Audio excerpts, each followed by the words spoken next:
So from my point of view, I've had a meditation-based practice now for getting on for 25 years, and on one hand, that's just kind of been a backdrop to really most of my adult life.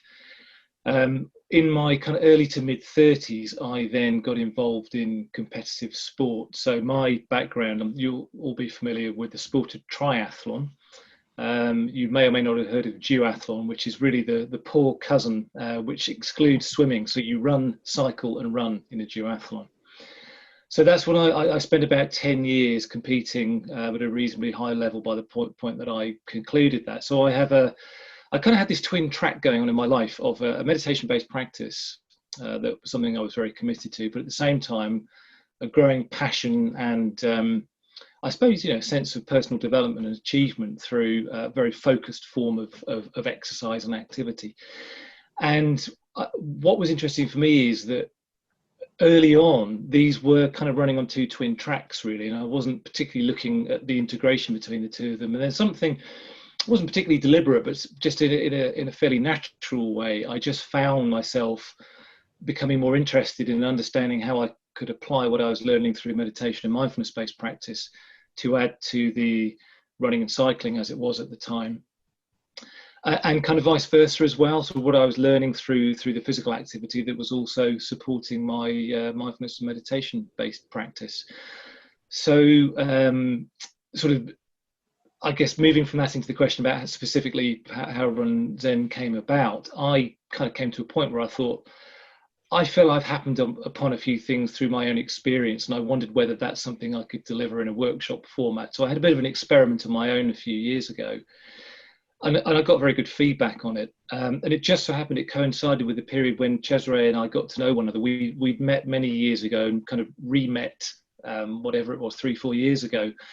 At which point I attended one of Cesare's mindfulness courses. So I was there as a student, and it was one of those kind of eureka moments for me where there's something about the way in which mindfulness is taught in the contemporary sense, the structure of it, the form through which it's taught, that I thought this is the framework that I didn't really know about, that I've been missing, that I think would work very, very well for running. So we sat down and had a few long conversations about how that might work in a workshop type format. And we were only reflecting earlier this year. We've been doing this for quite a while now, but we without sort of sounding clever about it, pretty much the very first workshop we put together, I don't think we've changed much since then. I think we knew exactly what we wanted to do from the outset. We knew how it would work, and with a little bit of experimentation and adaptation around the edges, I think we kind of, pardon the pun, hit the ground running right from the start. We knew what we wanted to offer, and we could see we got really, really great feedback from the very earliest workshops. So it's, long-winded answer, but it's a combination of my personal experience and journey, and then meeting with Cesare and realizing that we could kind of come from both ends with our combined experience and passion for what we're doing. But I'm sure Cesare can happily add to his own account as well. Brilliant. Yeah, so nice to hear you share that, Stuart.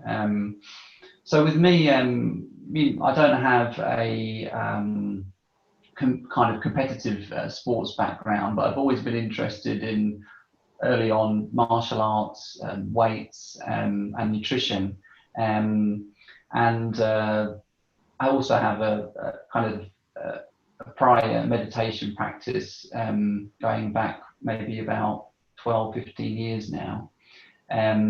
So that was something that was going alongside my life, and then about 3 or 4 years ago, I started getting into the park run. It started to get really popular, and friends of mine were doing it and so on. And so that's how I got into running kind of consistently. I dipped in and out of it over the years, but the draw of the Saturday and the 5K and for a little while, your PBs was getting me turning up and running regularly during the week. So that's how I got into running. And and then I think also as a psychotherapist, a lot of the kind of work that I'm interested in is more of an embodied kind of practice. They call it kind of, somatic therapy and things like that. So becoming more embodied and meeting things in the body, feeling the sensations and working with them in a more direct way for processing them and healing and so on and so forth. So working in an embodied way, combined with my interest in meditation and my blossoming interest in running, and then just that perfect kind of combination of meeting Stuart and both having that shared mindfulness practice, me getting into running, him doing a contemporary mindfulness course through one I was delivering, and then we're just like, well, yeah, let's see what we can do with this. And yeah, it's been great. It's been wonderful for me because it's brought a whole other dimension to my running, a whole other kind of motivation of for why I run, and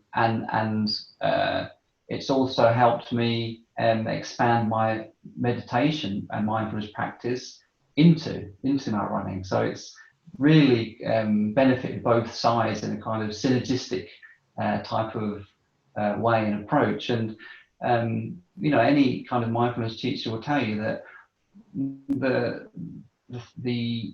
the skills that you learn in mindfulness to be more aware of your thoughts, feelings, emotions and sensations and meet them in a kind of wiser kind of way isn't something that you just do when you're kind of sitting cross-legged on your cushion. It's something that we integrate into our daily life, and that's the whole point. So taking something as dynamic as running when we're fully moving and so on and so forth is a great way, a great medium, a great base, like I said, to learn how to integrate more mindful awareness with movement and exercise, for example, and get those combined